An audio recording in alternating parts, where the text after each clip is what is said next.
اللہ تبارک و تعالیٰ نے شادی شدہ زندگی میں بہت برکتیں رکھی ہے، بہت برکتیں رکھی ہیں عموماً، بلکہ روایت میں یہ آیا ہے کہ اگر کوئی بہو نیک اور پارسا ہوتی ہے نا تو اس کی قدم کی برکت سے اللہ تبارک و تعالیٰ شوہر کی مفلسی کو دور کر دیتا ہے۔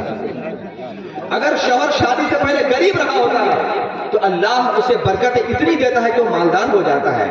کوئی خاتون تو اتنی متقی پرہیزگار ہوتی ہے کہ شادی کے بعد اگر اس کا شوہر پہلے شرابی رہا ہو تو شادی کے بعد شراب سے توبہ بھی کرتا ہوا نظر آتا ہے، ہوتا ہے کہ نہیں؟ بہت گھروں میں ماحول دیکھنے کو آتا ہے، لیکن شرط یہ ہے کہ بہو بھی ایسی لانی چاہیے۔ آج آدمی تو تلاشتا ہے ایسی بہو مل جائے جو فلم انڈسٹری میں اتنی خوبصورت نہ ہو، ایسی بہو چاہیے۔ خود ہے لنگور اور تلاش رہا ہے انگور کا حور۔ آدمی اپنی شکل صورت کو نہیں دیکھتا ہے لیکن اس کو چاہیے حور کی طرح بہو، حور کی طرح بیوی۔ میرے عزیزوں غور کرو، لڑکیوں کا زیب و زینت، ان کی ظاہری خوبصورتی ایک کمال کی بات نہیں ہے، بلکہ کمال تو یہ ہے کہ وہ کس قدر متقی ہے، وہ کس قدر پرہیزگار ہے۔ کیونکہ جب ایک متقی پرہیزگار عورت آپ کے گھر میں بیوی بن کر آئے گی، بہو بن کر آئے گی، تو اس کے قدم کی برکت سے اللہ تبارک و تعالیٰ آپ کے گھر میں خوشحالی اور برکتوں کو نازل فرما دے گا۔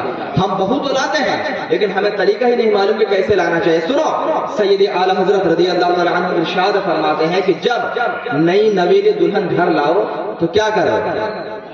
بم پٹاخے پھوڑو، بم پٹاخے پھوڑو، ہاتھ تالی مارو، ویڈیو بناؤ، فوٹو کھینچو، اس کے ساتھ سب کے ساتھ فوٹو کھینچو اور عیاشی اور موج کرو۔ نہیں، جب نئی نویلی دلہن گھر میں آئے تو سید اعلیٰ حضرت نے یہ بات ارشاد فرمائی، ایک تھالی میں پانی لے لو اور گھر کے چوکھٹ کے اندر اس کو رکھ دو، گھر کے اندر۔ اور جب نئی نویلی دلہن پہلا قدم رکھے تو اسے کہو کہ اپنا داہنا قدم پہلے اس تھالی کے پانی میں رکھے، پھر اپنا بایاں قدم رکھے۔ جب دونوں قدم رکھ دے تو اس پانی کو گھر کے چاروں کونے میں چھڑک دو۔ اس کے بعد کیا ہوگا؟ سید اعلیٰ حضرت ارشاد فرماتے ہیں، امید ہے کہ اگر وہ خاتون نیک اور پرہیزگار ہے تو اللہ تبارک و تعالیٰ اس کے پیروں کے دھون کی برکت سے اس گھر میں برکتوں کا نزول فرما دے گا۔ اس کی قدم کی برکت سے اگر اس کا شوہر پہلے بدحال رہا ہوگا اب خوشحال کر دے گا، اگر اس کے گھر میں لوگ بے نمازی رہے ہوں گے تو اب اللہ تبارک و تعالیٰ اس کی قدم کی برکت سے اس گھر میں لوگوں کو نمازی بنا دے گا۔ لیکن شرط کیا ہے کہ بہو نیک اور پرہیزگار ہونی چاہیے۔ ہم خوبصورتی دیکھ لیتے ہیں، ہم چلا کے پھرا کے دیکھ لیتے ہیں، ہم بال ناپ لیتے ہیں کتنا لمبا ہے، لیکن ہمیں یہ پوچھنے کی توفیق نہیں ہوتی ہے کہ بیٹی قرآن کتنا پڑھی ہو، نماز کے طریقہ معلوم ہے کہ نہیں، پانچوں اسلام کے کلمے تم کو یاد ہے کہ نہیں۔ ہم یہ باتیں نہیں پوچھتے ہیں، ہم یہ پوچھتے ہیں کہ مادھومک پریکھا دی ہے کہ نہیں، ایچ کی ہے کہ نہیں، ہینڈ رائٹنگ کتنی اچھی ہے اس کی، ہمیں یہ پوچھنے کی توفیق تو ہے۔ لیکن جو چیز اصل ہے جس سے گھر میں برکتوں کا نزول ہوتا ہے ہم ان چیزوں پر غور نہیں کرتے، ہم وہ چیز نہیں پوچھتے ہیں۔ یقین جانو، جب ایک ماں نیک اور پرہیزگار ہوتی ہے، جب ایک ماں متقی ہوتی ہے، عابدہ زاہدہ ہوتی ہے، تو اس کے کوکھ سے پیدا ہونے والا بچہ بھی نیک اور پارسا ہوگا۔ آج ہمارے گھروں میں بچے جو بے راہ رو نظر آ رہے ہیں، جو سیدھے راہ سے بھٹکتے ہوئے نظر آ رہے ہیں، اس کی واحد وجہ یہی ہے کہ ہم نے جب بہو تلاش کیا، ہم نے جب بیوی تلاش کیا، ہم نے اس کی خوبصورتی کو دیکھ لی لیکن ہم نے اس کے روح کی خوبصورتی کو نہیں دیکھی، ہم نے اس کا تقویٰ نہیں دیکھا، اس کی پرہیزگاری نہیں دیکھی۔ اس کا نتیجہ یہ ہوتا ہے کہ وہ بیوی، وہ عورت جب گھر میں آتی ہے تو گھر میں آنے سے پہلے، شادی سے پہلے جو خود دوسری جگہ ناچتے ہوئے نظر آتی تھی، اب گھر میں آنے کے بعد گھر والوں کو نچاتی ہوئے نظر آئے گی۔ لیکن اگر ہم ایک متقی پرہیزگار اللہ کی تلاش کر رہے تھے تو کم از کم ایسی نوبت تو نہیں آتی۔ ہم جان بوجھ کر خود اپنے گھروں کے ماحول کو خراب کرنے پر تلے ہوئے ہیں۔ میرے عزیزوں، اگر آپ چاہتے ہیں آپ کے گھروں میں اچھا ماحول پیدا ہو جائے، آپ کے گھروں میں اسلامی کلچر پیدا ہو، خوشحالی ہو، تو آپ ایسی عورتوں کا انتخاب کریں جو نیک اور پرہیزگار ہو، کیونکہ نیک پرہیزگار عورت کے کوکھ سے ہی اللہ کے ولی پیدا ہوتے ہیں۔ یہ عبدالرحیم بابا کا آستانہ ہے۔ آپ کو کیا لگتا ہے کہ ایسی ماں کی اولاد ہے؟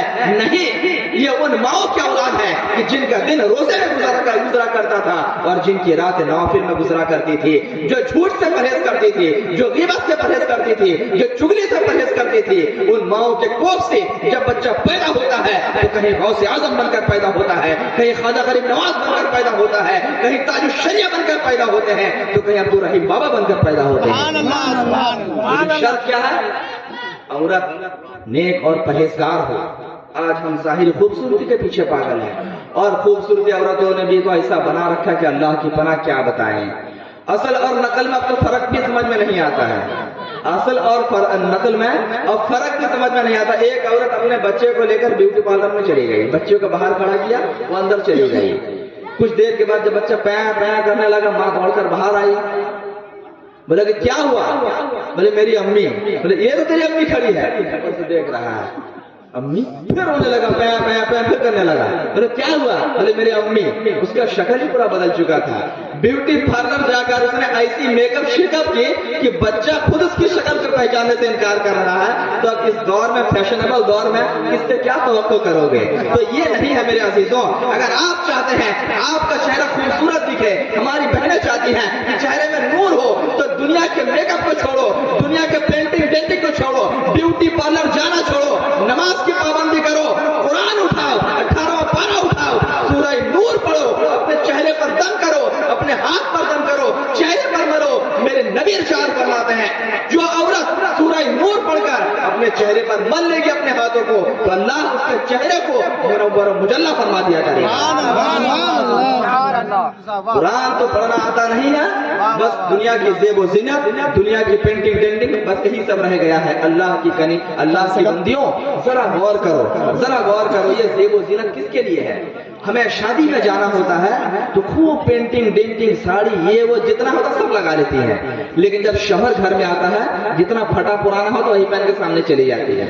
آپ کو معلوم ہے کہ آج شوہر جو سیدھے راستے سے بھٹکتے ہیں، اللہ نہ کرے کسی بہن کے ساتھ ایسا ہو، آج شوہر جو اپنی بیوی سے متنفر ہو جاتے ہیں، دوسری عورتوں کی طرف مائل ہو جاتے ہیں، ہمارے بزرگ علماء نے لکھا ہے کہ اس کی بہت بڑی وجہ یہ ہے کہ ان عورتوں کے اندر اپنے شوہر کو لبھانے کا طریقہ نہیں ہے۔ ایک طریقہ بزرگوں نے بتایا ہے کہ جب شوہر گھر آیا کرے تو عورتوں کو چاہیے کہ اپنا چہرہ کم از کم صاف کر لے، اچھا لباس پہن لے، ایسا ہو کہ اس سے شوہر کے دل کو سکون میسر آئے، اسے دیکھے تو شوہر کی آنکھیں ٹھنڈی ہو جائیں۔ اب ذرا غور کرو، ایک آدمی، ایک مرد دن بھر کام کاج کرتا ہے، صبح سے لے کر شام تک وہ کام کاج کرتا ہے، تھکا ہارا جب بیچارہ شام کو گھر آتا ہے تو اسے کیا چاہیے؟ اسے چاہیے کہ اس کی بیوی اس کے سامنے حسن و جمال کے ساتھ بن سور کر حاضر ہو اور اس کی خدمت کے لیے پانی یا کوئی سامان حاضر کر دے۔ لیکن آج کیا ہوتا ہے؟ پورا دن بھر بیچارہ تھکا مادہ یہ سوچ کر آ رہا ہے کہ گھر جاؤں گا تو میری بیوی تو بہت مطیع اور فرما بردار ہے، میرے لیے پانی لے کر کھڑی ہوگی، میرا انتظار کر رہی ہوگی۔ لیکن آج ماحول اس کا الٹا ہے، ادھر شوہر دروازہ کھولا نہیں، کمرہ کھول کے اندر داخل بھی نہیں ہوا، بس پورے دن بھر کی جلی کٹی سنانی شروع، پیسہ نہیں دیا، یہ مال نہیں ہے، وہ سامان نہیں ہے، یہ نہیں ہے، وہ نہیں ہے، یہ۔ اب ذرا سوچو، جو بیچارہ دن بھر کھٹا، دن بھر محنت کیا، وہ جس امید کے ساتھ گھر آیا تھا، آپ نے ساری امیدوں پر پانی پھیر دیا، ساری امیدوں پر پانی پھیر دیا۔ اب ایسے مومنٹ میں کیا شوہر آپ کے ساتھ محبت سے پیش آئے گا؟ آپ اسے ایک بات کہیں گے تو ظاہر سی بات ہے وہ آپ کو 10 بات ضرور سنا دے گا۔ تو شوہروں کے ان اداؤں کو سمجھنا یہ ایک نیک عورت کی علامت ہوتی ہے۔ عورتوں کو سمجھنا چاہیے کہ میرا شوہر کیا چاہتا ہے، اس کی ریکوائرمنٹ کیا ہے، وہ ہم سے کس بات کا مطالبہ کر رہا ہے۔ جس دن عورت یہ سمجھ لے گی کہ میرے شوہر کے مطالبات کیا ہیں، اس دن سے وہ عورت اپنے شوہر کی سب سے چہیتی بیوی بن جائے گی۔